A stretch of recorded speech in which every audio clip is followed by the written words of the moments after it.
San Francisco, fascinating city to live in. It's handsome at a fair distance. Close at hand, one notes that the architecture is mostly old-fashioned. Many streets are made up of decaying wooden houses. Or even the kindly climate is sometimes pleasanter when read about and personally experienced. Nobody ever wears summer clothing. And you do not use overcoats. And you do not use fans. And this is pleasant a climate as could well be contrived. Well, the wind blows there a good deal in the summer months. But then you can go over to Oakland. And it's only snowed twice in San Francisco in 19 years. And then it only remained on the ground long enough to astonish the children.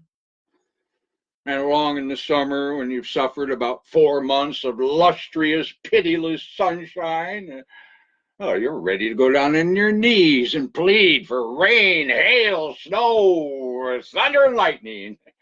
Anything to break the monotony. You'll take an earthquake. Chances are you'll get that too.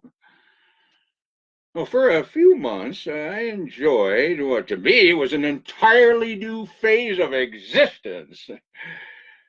Butterfly idleness, nothing to do, nobody to be responsible to, and untroubled with financial uneasiness.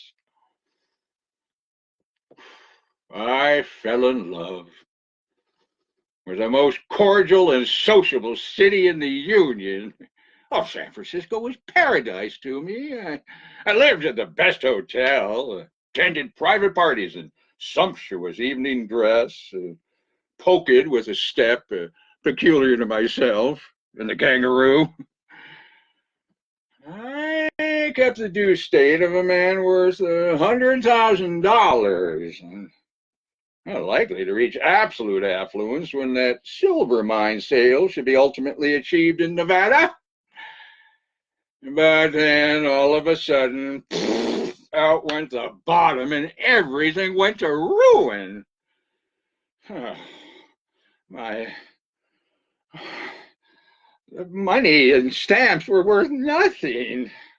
I had not now as much as $50. Well, I removed from the hotel to a very private boarding house. I took a reporter's berth, went to work. A month afterwards, I enjoyed my first earthquake. It was one which was long called the Great Earthquake, 65. Doubtless so distinguished till this day. It was just afternoon. I was coming down 3rd Street. All was solitude and a Sabbath stillness. As I turned the corner, there was a great rattle and jar, and it occurred to me that here was an item, no doubt a fight in a house. But before I could turn to seek the door, there came a really terrific shock. The ground seemed to roll under me in waves, interrupted by violent joggling up and down. I fell up against a framed house, hurt my elbow. Well, I knew what it was now. And at that moment, a third and still severer shock came, and as I reeled about on the pavement, trying to keep my footing, I saw a sight. The entire front of a 4-story brick building on 3rd fell sprawling across the street. Every door of every house, as far as the eye could reach, was vomiting a stream of human beings. Gentlemen and ladies who were sick or taking a siesta thronged into the street in all sorts of queer apparel. And some without any at all. A prominent editor flew down the stairs in the principal hotel with nothing on but one brief undergarment, met a chambermaid and exclaimed, "What shall I do? Where shall I go?" Well, she responded, "Well, if you have no choice, You might try a clothing store. A minister was closing the services. He glanced up and said, "Keep your seats. There is no better place to die than this." And then added after the third shock, "But outside is good enough." He then skipped out the back door. Well, the earthquake episodes that formed a staple of San Francisco gossip would fill a book. So I will diverge from the subject. Well, after 3 months' absence in the Sandwich Islands, found myself in San Francisco again with unemployment. I tortured my brain for a saving scheme of some kind. And at last, a public lecture occurred to me. I sat down and wrote one, showed it to several friends, but they all said nobody would come to hear me and that I would make a humiliating failure of it. Well, I was disconsolate now.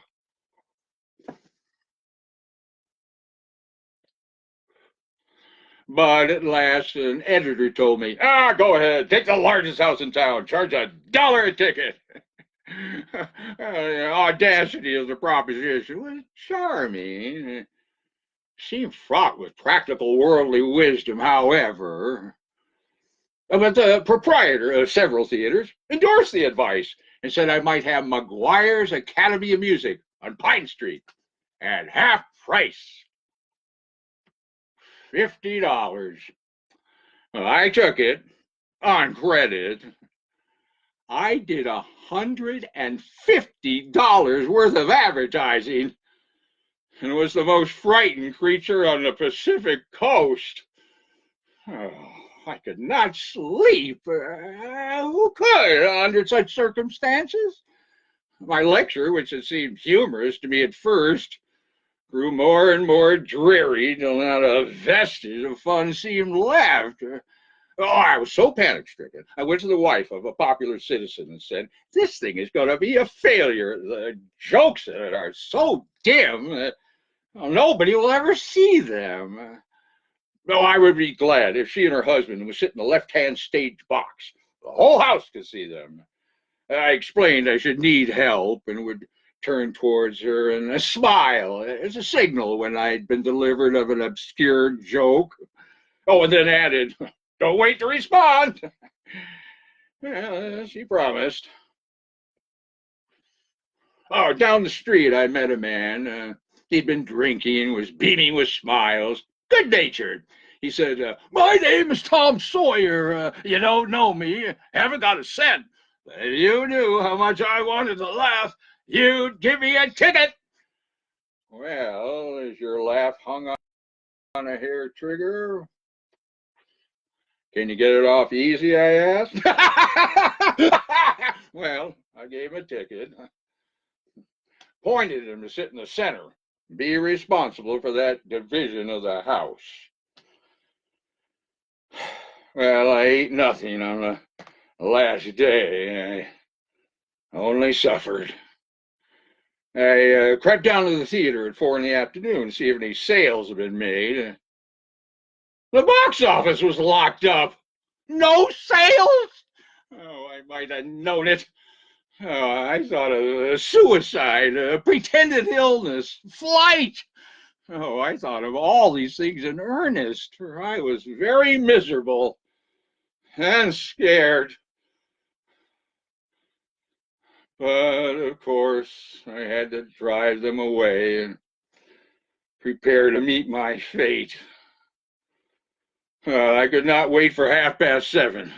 I wanted to face the horror and end it. The feeling of many a man doomed to hang, no doubt. Well, I entered the theater by the back door. The house was gloomy, silent, and depressing. I went into the dark among the scenery, and for an hour and a half gave myself up to the horror.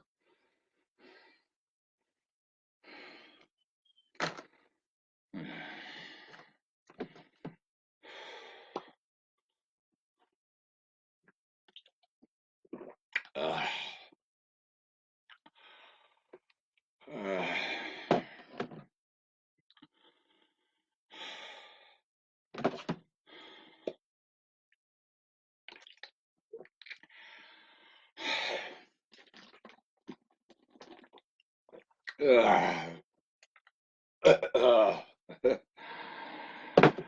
uh,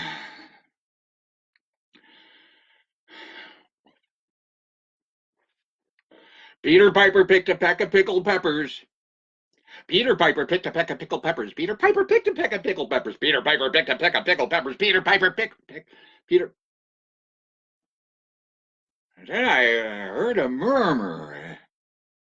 It rose higher and higher and ended in a crash, mingled with cheers. It made my hair raise. It was so close to me and so loud.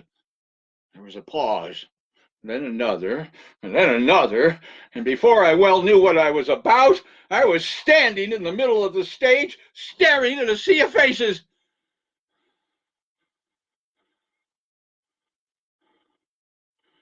Bewildered by the fierce glare of the lights, and quaking in every limb with a terror that seemed to take my life away. The house was full, aisles and all.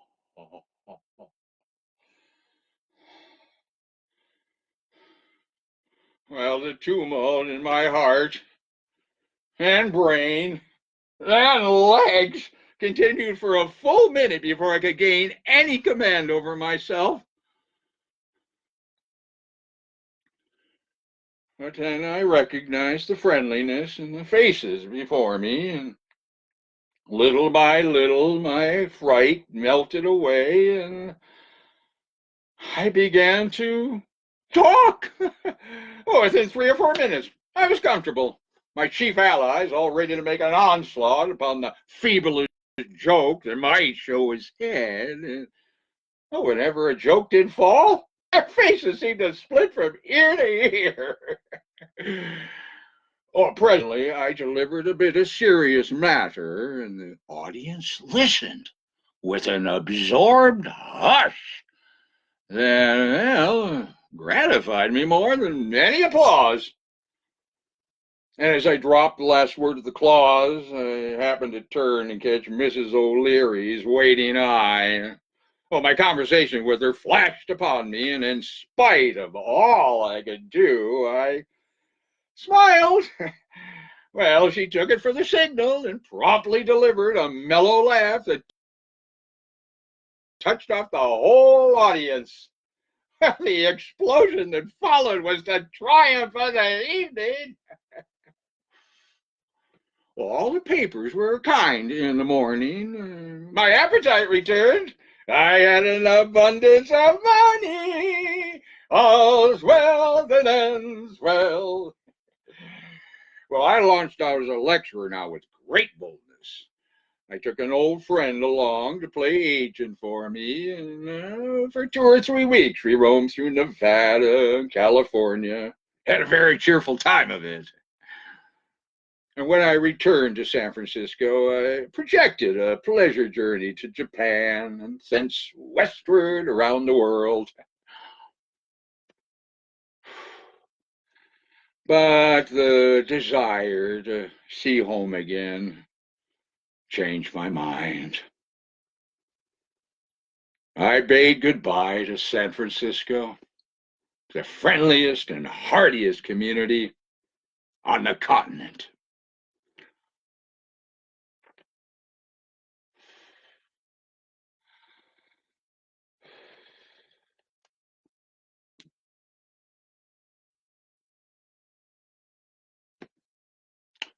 Thank you for checking in and seeing the little show here. I really appreciate it.